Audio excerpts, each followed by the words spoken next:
Assalamualaikum warahmatullahi wabarakatuh. Saudara-saudara yang saya cintai, menyusul hiruk-pikuk rancangan undang-undang haluan ideologi Pancasila, saya sebagai dosen hukum dan juga Pancasila, kiranya perlu menyampaikan beberapa pendapat sebagai berikut. Yang pertama, RUU HIP tidak layak menjadi undang-undang jika ditinjau dari kualitas naskah akademis maupun kebenaran substansinya.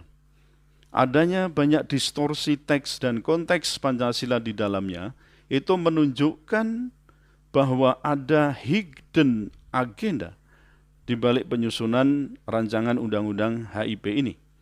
Kecurigaan ini penting mengingat bahaya laten ideologi komunis itu tidak akan pernah lenyap.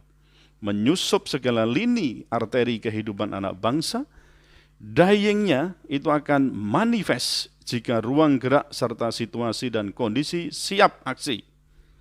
Bahkan dalam penyusunan RUU HIP yang terdapat indikasi kuat adanya perencanaan makar ideologis ini, saya kira perlu juga diperhatikan.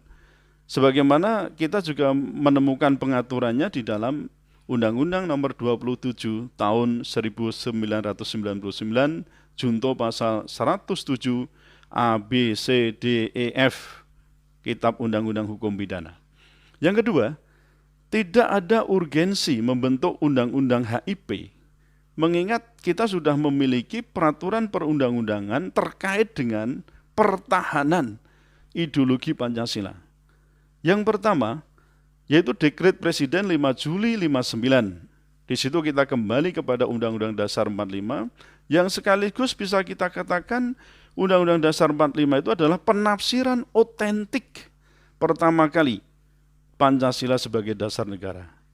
Kemudian yang kedua, TAP MPRS nomor 25 tahun 1966 tentang pembubaran PKI dan larangan menganut dan menyebarkan ideologi komunisme, marxisme, dan leninisme. Kemudian yang ketiga, kita juga punya, tadi sudah saya sebutkan, Undang-Undang Nomor 27 Tahun 99, junto pasal 107 A, B, C, D, E, F Kitab Undang-Undang Hukum Pidana yang mengatur tentang beberapa makar di situ ya, termasuk di dalamnya adalah makar ideologi atau dasar negara di sini. Nah, yang keempat, kita juga punya TAP MPR nomor 6 tahun 2001. Itu apa? Tentang etika kehidupan berbangsa. Nah, jadi kalau kita melihat beberapa peraturan perundang-undangan sudah eksis dan masih eksis ini, maka semua peraturan perundang-undangan tersebut dianggap dapat membentengi Pancasila dasar negara. Jadi tidak perlu ada undang-undang yang secara khusus mengatur tentang haluan ideologi Pancasila itu.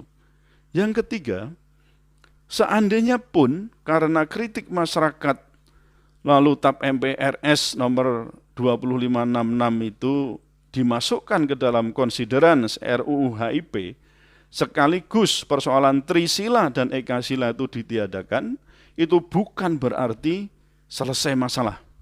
Karena inti masalahnya adalah RUU HIP itu telah mendowngrade Pancasila sebagai falsafah negara, sebagai norma dasar atau Grundnorm, dan juga sebagai sumber dari segala sumber hukum menjadi norma hukum positif yang bersifat instrumental, yang itu sangat rawan sekali dipakai oleh rezim penguasa untuk menjadi alat gebuk terhadap pihak-pihak yang berseberangan dengan kebijakan pemerintah.